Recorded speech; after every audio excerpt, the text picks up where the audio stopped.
Hai semuanya, balik lagi sama calon sarjana. Pernah gak sih kalian tuh ngelihat jenderal Korea Utara di mana bajunya penuh banget guys sama medali? Padahal negaranya aja udah pernah perang besar lagi sejak tahun 1990-an kan? Kok bisa ya? Nah, dalam video ini kita akan kasih tahu kalau ternyata nih ada beberapa alasannya mengapa mereka tuh bisa punya medali sebanyak itu. Hai, gua Andre dari calon sarjana. Langsung aja guys kita saksikan. Lebih dari 60 tahun masa damai seharusnya tidak menghasilkan begitu banyak penghargaan militer kan? Namun anehnya agak sedikit berbeda nih teman-teman di Korea Utara. Ini bisa terjadi ya karena beberapa alasan.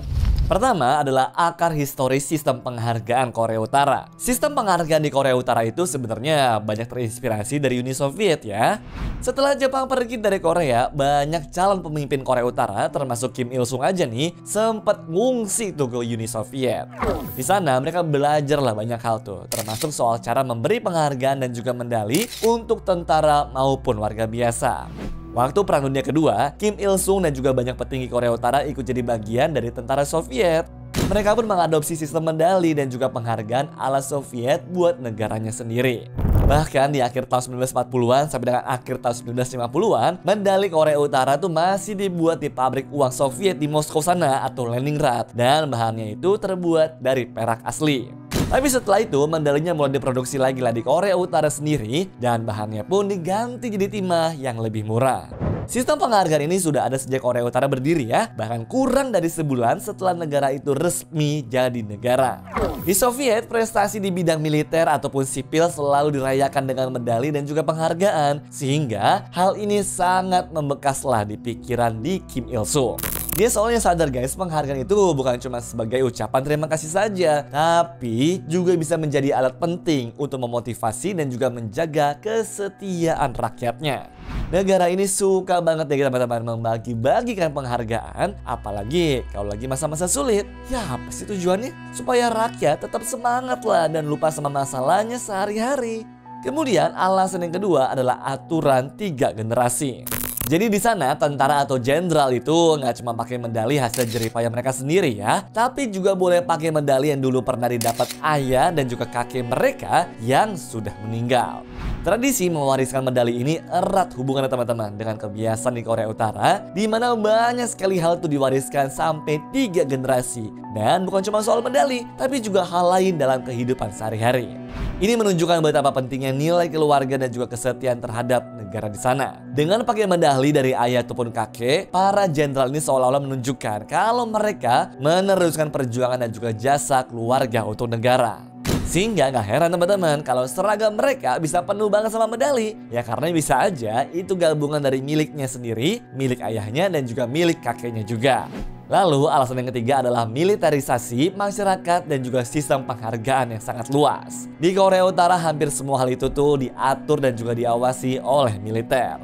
Jadi nggak heran kalau penghargaan yang di negara lain tuh biasanya buat warga biasa, di sana malah dianggapnya sebagai penghargaan militer.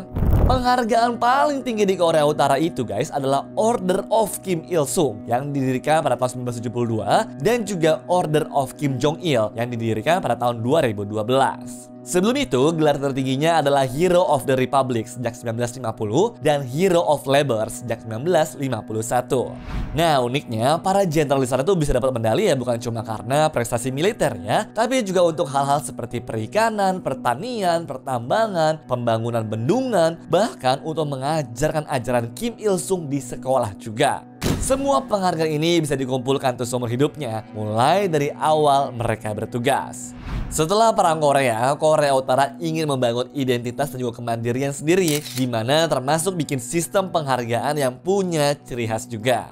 Seperti yang sudah gue jelasin sebelumnya, mereka ini terinspirasi tuh teman-teman dari Uni Soviet, sehingga medali dan juga penghargaan di sana tuh ujung-ujungnya ya nggak cuma buat tentara, tapi juga bisa buat pekerja, guru, petani, dan orang-orang yang dianggap berjasa di bidang lainnya.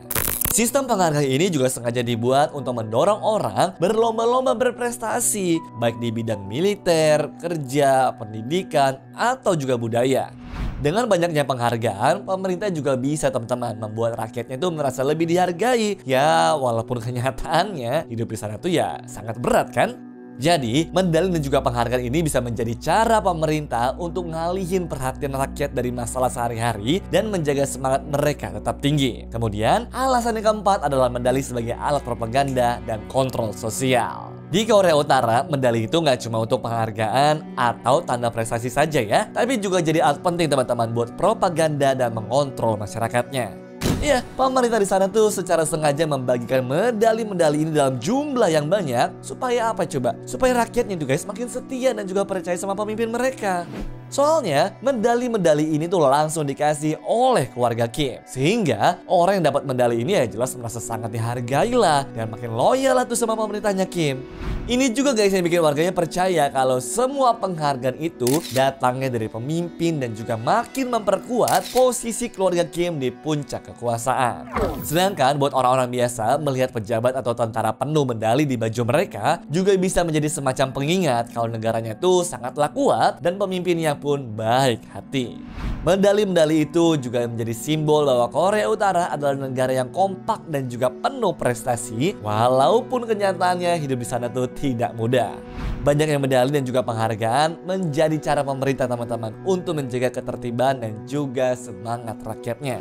Dengan mengakui prestasi di berbagai bidang, mulai dari militer, pekerja, sampai mesin pabrik nih, pemerintah seolah-olah tuh memberi kesempatan yang sama buat semua orang. Nah, selain fakta-fakta tadi nih, uniknya lagi teman-teman, di Korea Utara ini bukan cuma orang doang yang bisa dapat medali. Mesin pabrik, alat berat, bahkan pohon juga bisa dikasih penghargaan kalau dianggap berjasa tuh. Misalnya nih, ada palu besar yang sudah dipakai selama 30 tahun teman-teman. Dapat medali Hero of Labor coba. Terus ada juga pohon yang dianggap pahlawan karena pernah melindungi kendaraan dari serangan pesawat waktu perang. Jadi nggak heran kan kalau jenderal-jenderal di Korea Utara tuh bajunya pada penuh medali. Soalnya di sana guys, hampir semua hal bisa dapat penghargaan. Mulai dari orang, mesin, sampai pohon juga. Pokoknya medali-medali ini tidak hanya berfungsi sebagai pajangan ya, tapi juga bisa dipakai untuk berbagai macam tujuan. Entah untuk memacu orang-orang agar lebih semangat dalam berkontribusi, atau juga mungkin sebagai simbol untuk unjuk gigi gitu terhadap negara lawan. Ya, setelah melihat ini guys, apakah menurut teman-teman semua merasa pembuatan medali itu berguna? Coba bantu tulis di kolom komentar ya. Bye-bye guys. Anyways, cukup sampai di sini ya guys video hari ini. Sampai jumpa di video selanjutnya. Dah.